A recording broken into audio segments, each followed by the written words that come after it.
The first one we've been keeping a close eye on. Yeah, something that everybody's been talking about for the longest is the Chinese spy balloon. So get this, the recovery efforts to find the remnants of the Chinese spy balloon that was shot down off the coast of South Carolina are still ongoing. These new images from the U.S. Navy show sailors retrieving the surveillance balloon from the ocean on Sunday. The balloon was 200 feet tall. Senator Mark Warner says that he's waiting for the full security briefing before making judgments, but that he believes that the balloon could have been taken out earlier. It seems to me at first blush, whether it was over Alaska or over parts of Montana, there could have been some ability to take that balloon down without potential loss of life or damage on the ground. But I want to hear out from the DOD. Now, Brittany, everybody's obviously been paranoid about this, but China insists that this was a weather balloon that went off course instead of a surveillance balloon. So we'll figure out the investigation. Yeah, we'll keep you guys updated as we learn more. But moving on to a story a little closer to home, Durham School Services, the bus provider for Roanoke City Schools, says it's changing several policies to make sure students get to class on time. Well, as we reported, the school district has been dealing with bus delays and transportation issues since classes started in August. Well, last night, Durham presented ways to address staffing shortages, including winter break pay for employees, staff recognition, and contacting local groups for driving assistance. So while improvements have been made, school board members hope the progress continues. The board expects another update from Durham in March. And if you have students in the school district in Roanoke City, well, let us know what you guys are experiencing on your end. How are the bus services working for you and your students? And what changes maybe you'd like to see? Exactly. So obviously we're wearing red. Now I'm wearing red specifically because I'm kind of trying to do this 7-day countdown to Valentine's Day. I love where that. I go from pink to red to pink to red. I absolutely love that. So I'm wearing red today. And speaking of Valentine's Day, all of you gentlemen out there, y'all need something. And Oh, ladies. I'm sorry. I can buy myself flowers. I got you, girl. I got you, girl. Okay, so check this out. Valentine's Day is only a week away. Preparations are underway. Instead of waiting until the last minute this year, I'm kind of salty if y'all went off on me for a second. Florence recommends ordering your arrangements as early as possible. The owner of Cuts Creative on Orange Avenue, Mark Campbell, says that florists are dealing with some product shortages and shipping delays. Campbell says that he's thankful for continued support from the community despite the pandemic challenges. We're a luxury item, and people, that's one of the things that they will slack off on purchasing is when things like this happen. Campbell says that he's staying busy. He's bringing in extra help on a special day, including 4 to 5 extra delivery drivers and 2 to 3 more flower designers. So I don't know about you guys, but flowers are a big deal for my mom. Yes. She loves getting flowers on Valentine's Day. And unfortunately, with us being separated, I'm having to call Dad and have him hook it up. Figure that out. Yeah, exactly. So do you use flowers? And So all that I stuff, always or? get my mom flowers, but something my dad's always done is he always gets me and my mom flowers. So I'll get like a small little bouquet, and obviously she gets the big one. But every year, because he's like, you're my only daughter, and so it's just something little. He's a sweetheart, special. I know, but flowers I like yellow roses though. What do you like? Okay, so I'm not a flower girl. So if No. I ever get a boo thing, don't give me no flowers. Give me What do you want? Some hot wings or something. Hot wings? Okay. I like that. We can type get you a of person. bouquet of hot wings. Yes, How about that? And that will make my heart pump. And I love speaking it. of my heart pumping, Wait. you got a story. Oh, I'm Wait, sorry. Is there a wing shop around here that will make Daphne a bouquet of flowers? No, I'm we do sure not there need that. is. Don't do that. Don't worry about that. Or is there? We'll have to do some research. If you guys know of any place that will, write in the comment section. Let us know. Also, maybe your favorite place for wings, because this weekend's a good weekend for some wings. If you haven't heard, it's the Super Bowl. But anyway, Make back it on dance. track. Okay, back to my transition. My heart pumps for wings. Speaking of hearts.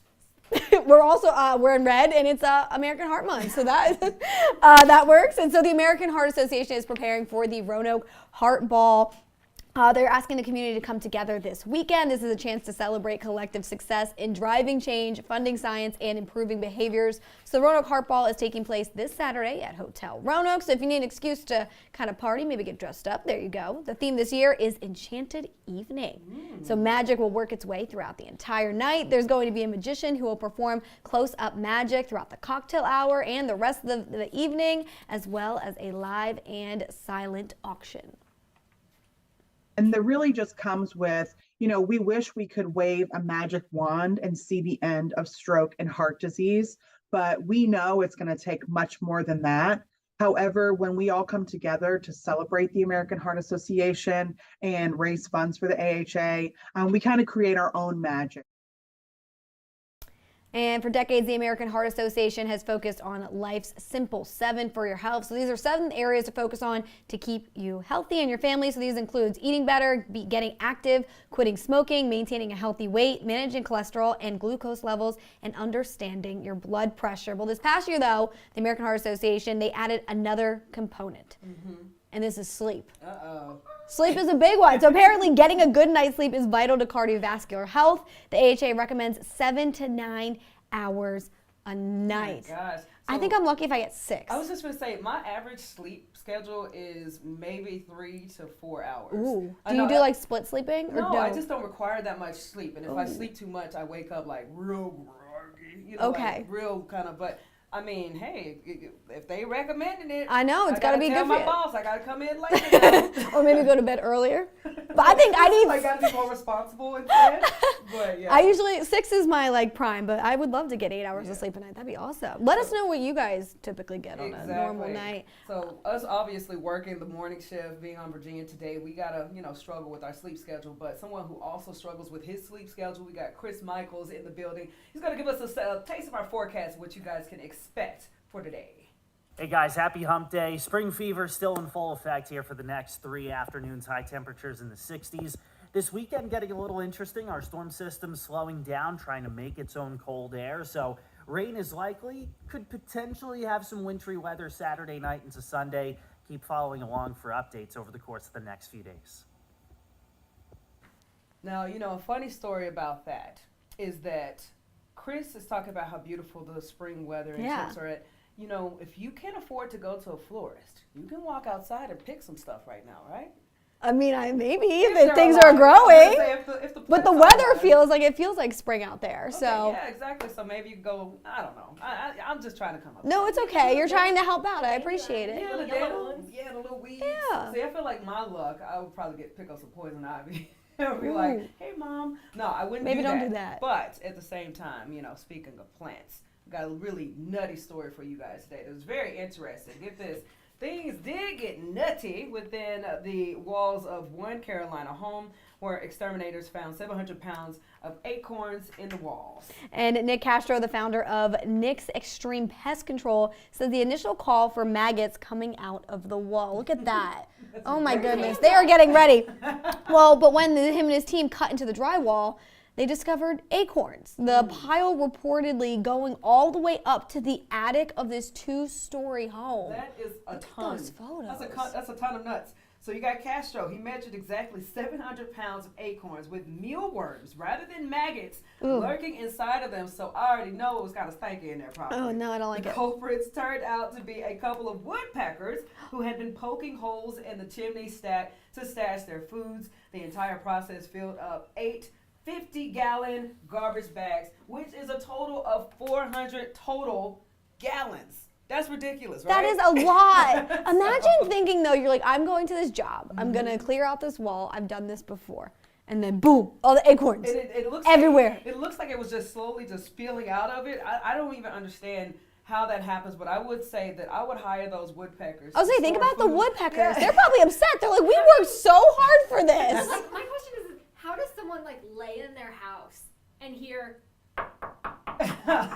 Exactly. like the actual pecking of the wood of the chimney and not be like that took a while. Yeah. Yeah. To accumulate 700 All the way up to the second floor. Now, It I could have been know- someone who put it off for a while. They've just been hearing it and they're like, I'll get to it, I'll call someone, and then. And another thing, let's just humanize the birds for a second. Yeah. I'd be salty if I was Right? just like, every time I look in my hole, my acorn disappears, and here they just stacked it up, and once they finally start seeing it, they're like, there it goes, and it's cleared It's like out. the little Yeah. prehistoric squirrel on Yes, on Ice Age. trying to get his little acorn. Yes. He needs to Oh take my some lessons goodness. from these birds. Okay, so check this out. Rebecca's actually been looking at our Facebook Live, and we've looked up and have how many viewers?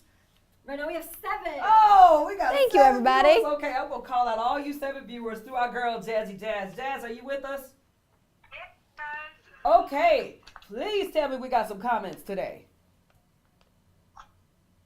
We have one commenter. we have Alessandro. He's back again, and he's saying, wishing us a very happy hump day. Oh, we hope you have a thank good you. Wednesday too. Thank you. Is there anybody else?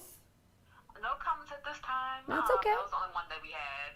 Okay, That's well, all right. that's cool. Jasmine, I do want to ask you, what do you think about that nutty situation with the acorns and stuff? It definitely reminds me of the little the squirrel from Ice Age that y'all were talking about. That's the first thing that came to mind. Oh, yes, we all got that in common. Now, check this out. Did you know acorns were poisonous?